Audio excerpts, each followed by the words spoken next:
Alors, je voudrais vous parler d'un personnage un peu oublié du milieu astrologique et de la vie astrologique du XXe siècle, à savoir Léon Lasson. Léon Lasson est notamment connu pour cet ouvrage paru en édition Demain à Bruxelles, avec une préface de Braille, qui s'appelle L'astrologie mondiale, est paru en 1939, enfin en tout cas 37, je crois, sur le plan de la rédaction. Et cet ouvrage dont on se moque beaucoup, parce que justement, il comporte comme sous-titre 15 ans de paix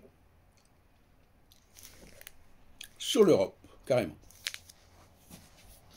Et d'ailleurs lui-même était bien conscient que c'était, il n'emploie le mot gageure, il dit que c'est une gageure. Pourquoi? Parce qu'il sait très bien qu'à l'époque, c'est pas du tout ce qu'on attend. Et il veut mettre l'astrologie sur un autre créneau pour qu'elle ne répète pas ce que dit tout le monde. Ils ont dit, d'après moi, l'astrologie me dit ça, contrairement à ce qu'on pourrait attendre. Alors il dit, dans sa démonstration, parce qu'il est dans la démonstration, c'est un peu comme André Barbeau, 30 ans plus tard, avec les astres et l'histoire, voilà, il fait un système, il dit, voilà, j'applique mon système. Et on voit ce que ça donne d'ailleurs. Et donc il dit, eh bien, d'après ma démonstration, il n'y a que deux configurations dangereuses pour les 15 prochaines années, et donc relativement peu de choses. Si on faisait même, on pourrait même faire un graphique des éclipses à la façon Lasson, on verrait que, bon, pour la période 1939 à 1955, eh bien, il y a très peu, ça descend, il y a très peu de problèmes.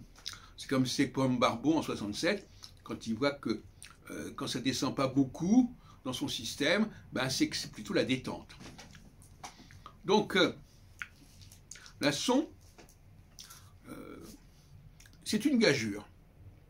Et on peut dire que d'une certaine manière, en Barbeau en 1967, c'est aussi un peu une gageure. Parce que on n'attend pas vraiment de guerre pour les années 80. Les choses se sont un peu calmées, etc. Donc annoncer quelque chose qu'on n'attend pas, c'est la tentation de l'astrologue. Aussi bien dire qu'il y aura la paix alors qu'on attend la guerre, ou dire qu'il y aura la guerre alors qu'on attend la paix. C'est le même bateau. Alors, ce n'est pas le seul souvenir que je dois garder de Léon Lasson, puisque Léon Lasson avait créé une association qui s'appelait l'Union française d'astrologie. UFA. Et curieusement, en 1975, dans la lettre du président Paul Colombet, on peut lire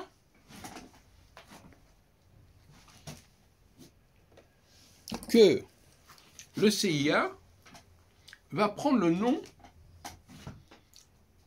à la page 5, Trigone,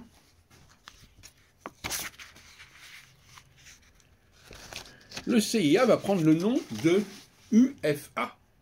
Il faudra bientôt nous habituer à remplacer le sigle CIA par celui d'UFA, puisque la dénomination Union française d'astrologie sera vraisemblablement adoptée par la prochaine Assemblée générale. Celle-ci aura lieu le mardi 6 mai 1975.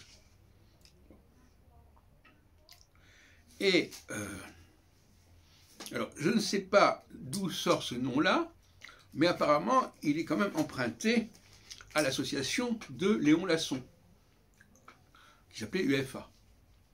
Et je vous rappelle qu'au dernier moment, à mon instigation, je crois, on a préféré SAF à UFA, qui était un autre nom et qui circulait également avant la guerre.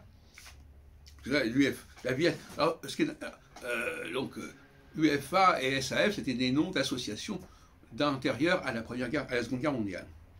Ce qui est amusant aussi, en pensant, c'est que le nom du bulletin de l'UEFA, c'était la vie astrologique. Et la vie astrologique, c'est le nom qu'a pris par la suite le mouvement astrologique universitaire, qui s'appelle l'association La Vie Astrologique.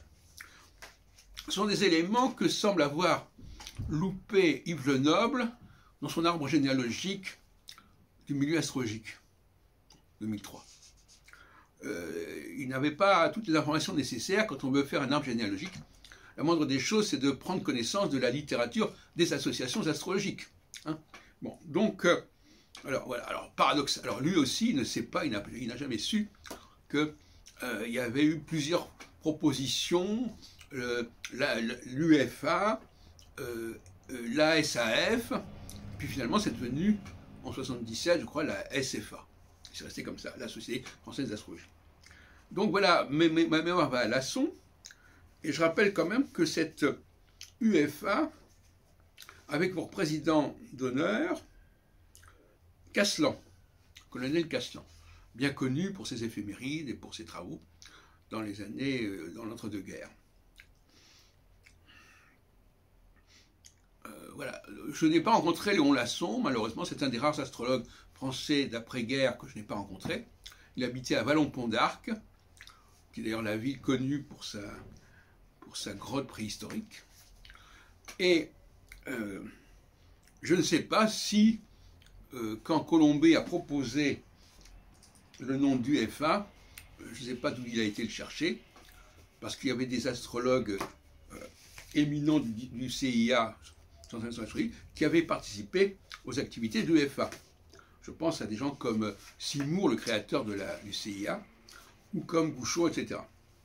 Donc l'intérêt quand même de lire ces petits périodiques, très très rares, que nous conservons à la Bibliotheca Astrologica.